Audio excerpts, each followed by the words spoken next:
ವಿಶ್ವವಿಖ್ಯಾತ ತಿರುಪತಿಯಲ್ಲಿ ಬುಧವಾರ ರಾತ್ರಿ ವೈಕುಂಠ ದ್ವಾರ ದರ್ಶನದ ಟೋಕನ್ ಪಡೆದುಕೊಳ್ಳುವ ಸಂದರ್ಭದಲ್ಲಿ ಕಾಲ್ತುಳಿತ ಉಂಟಾಗಿದ್ದು 6 ಮಂದಿ ಭಕ್ತರು ಮೃತಪಟ್ಟಿದ್ದಾರೆ. ಗುಂಪಿನಲ್ಲಿ ಸಿಲುಕಿದ್ದ ಮಹಿಳೆಯೊಬ್ಬರನ್ನು ರಕ್ಷಣೆ ಮಾಡಲು ಗೇಟ್ ತೆರೆದಿದ್ದೇ ಈ ಘಟನೆಗೆ ಕಾರಣ ಎನ್ನಲಾಗುತ್ತಿದೆ.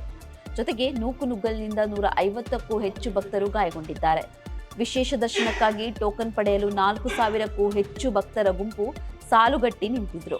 ಬೈರಾಗಿ ಪಟ್ಟಿಡ ಪಾರ್ಕ್ನ ಟೋಕನ್ ಕೌಂಟರ್ಗಳಲ್ಲಿ ಸರತಿ ಸಾಲಿನಲ್ಲಿ ಕಾಯ್ದಿದ್ದ 6 ಬಲಿಪಶುಗಳಲ್ಲಿ ಒಬ್ಬರಾದ ಮಲ್ಲಿಕಾ ಎಂಬುವರು ಇದ್ದಕ್ಕಿದ್ದಂತೆ ಉಸಿರಾಟ ತೊಂದರೆಗೆ ಒಳಗಾಗಿದ್ದರು.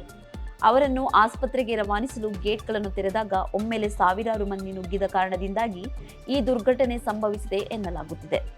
ಘಟನೆಯಿಂದ ತಿರುಪತಿ ನಗರವೇ ಬೆಚ್ಚಿಬಿದ್ದಿದೆ. ಇಂತಹ ದುರಂತದ ಘಟನೆ ನಡೆದಿರುವುದು ಇದೇ ಮೊದಲು ಎಂದು ಹೇಳಲಾಗುತ್ತಿದೆ. ವಿಶಾಖಪಟ್ಟಣಂನ ಲಾವಣ್ಯ ಸ್ವಾತಿ, ಕೆಂಚರಪೆಲ್ಲಂ ಹಾಗೂ ರಜನಿ ಮೆಡ್ಡಿಪಲಂ, ತಮಿಳುನಾಡಿನ ನಿರ್ಮಲಾ ಹಾಗೂ ಮಲ್ಲಿಕಾ, ವೈಜಾಗ್ನ ಬಾಬು ನಾಯ್ಡು ಎಂಬುವರು ಮೃತ ದುರ್ದೈವಿಗಳು. ಗಾಯಗೊಂಡಿರುವ 31 ಜನರಿಗೆ ರುಯಾ ಆಸ್ಪತ್ರೆಯಲ್ಲಿ ಮತ್ತು 13 ಜನರಿಗೆ SVIMS ಆಸ್ಪತ್ರೆಯಲ್ಲಿ ಚಿಕಿತ್ಸೆ ಕೊಡಲಾಗುತ್ತಿದೆ. ಮೇ 10, 11 ಮತ್ತು 12ರ 3 ದಿನಗಳ ಕಾಲ ತಿರುಮಲದಲ್ಲಿ ವೈಕುಂಠ ದರ್ಶನದ 3 ದಿನಗಳ ಸರ್ವ ದರ್ಶನಂ ಟೋಕನ್ಗಳನ್ನು ನೀಡಲು TTD ತಿರುಪತಿಯ 8 ಸ್ಥಳಗಳಲ್ಲಿ 90 ಕೌಂಟರ್ಗಳನ್ನು ತೆರೆದಿದೆ. ಗುರುವಾರ ಬೆಳಿಗ್ಗೆ 5 ಗಂಟೆಯಿಂದ ಟೋಕನ್ ವಿತರಣೆಗೆ ಸಮಯ ನಿಗದಿಯಾಗಿತ್ತು. ಹೀಗಾಗಿ ಬುಧವಾರ ಮಧ್ಯಾಹ್ನದಿಂದಲೇ ಹೆಚ್ಚಿನ ಸಂಖ್ಯೆಯ ಭಕ್ತರು ಕೌಂಟರ್ಗಳಿಗೆ ಬಂದಿದ್ದರು. ಪೊಲೀಸರು ಅವರನ್ನು ಹೊರಗೆ ರಸ್ತೆಯಲ್ಲಿ ಸರತಿ ಸಾಲಿನಲ್ಲಿ ನಿಲ್ಲಿಸಿದ್ರು. ಆದರೂ ರಾತ್ರಿ 9 ಗಂಟೆ ಸುಮಾರಿಗೆ ಕಾಲ್ತುಳಿತ ಉಂಟಾಗಿದೆ. ಘಟನಾ ಸ್ಥಳಕ್ಕೆ TTD ಅಧ್ಯಕ್ಷ BR ನಾಯ್ಡು, ಕಾರ್ಯನಿರ್ವಾಹಕ ಅಧಿಕಾರಿ ಶ್ಯಾಮಲಾರಾವ್ ಮತ್ತು ಹೆಚ್ಚುವರಿ EO CH ವೆಂಕಯ್ಯ ಚೌಧರಿ ತಿರುಪತಿ ಆಸ್ಪತ್ರೆಗೆ ಭೇಟಿ ನೀಡಿ ಸಂತ್ರಸ್ತರಿಗೆ ಉತ್ತಮ ಚಿಕಿತ್ಸೆ ನೀಡುವಂತೆ ವೈದ್ಯಾಧಿಕಾರಿಗಳಿಗೆ ಸೂಚನೆ ನೀಡಿದ್ದಾರೆ.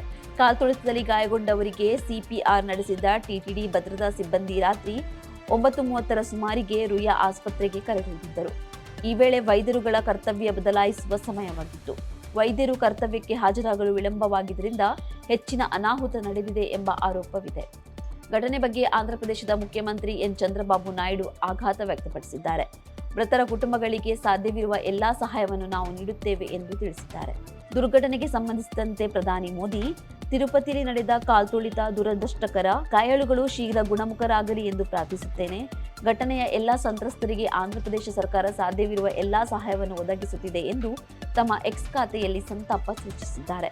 ಲೋಕಸಭೆ ವಿಪಕ್ಷ ನಾಯಕ ರಾಹುಲ್ ಗಾಂಧಿ, ತಿರುಪತಿಯಲ್ಲಿ ಸಂಭವಿಸಿದ ದುರಂತ ಕಾಲ್ತುಳಿತವು ತೀವ್ರ ದುಃಖಕರವಾಗಿದೆ. ದುಃಖಿತ ಕುಟುಂಬಗಳಿಗೆ ನನ್ನ ಹೃತ್ಪೂರ್ವಕ ಸಂತಾಪಗಳು. ಗಾಯಗೊಂಡವರೆಲ್ಲರೂ ಶೀಘ್ರ ಗುಣಮುಖರಾಗಲಿ ಎಂದು ಹಾರೈಸುತ್ತೇನೆ ಎಂದಿದ್ದಾರೆ. ಇನ್ನು ಮೃತರ ಕುಟುಂಬಗಳಿಗೆ TTD ವತಿಯಿಂದ ತಲಾ 5 ಲಕ್ಷ ಪರಿಹಾರ ಘೋಷಣೆ ಮಾಡಲಾಗಿದೆ.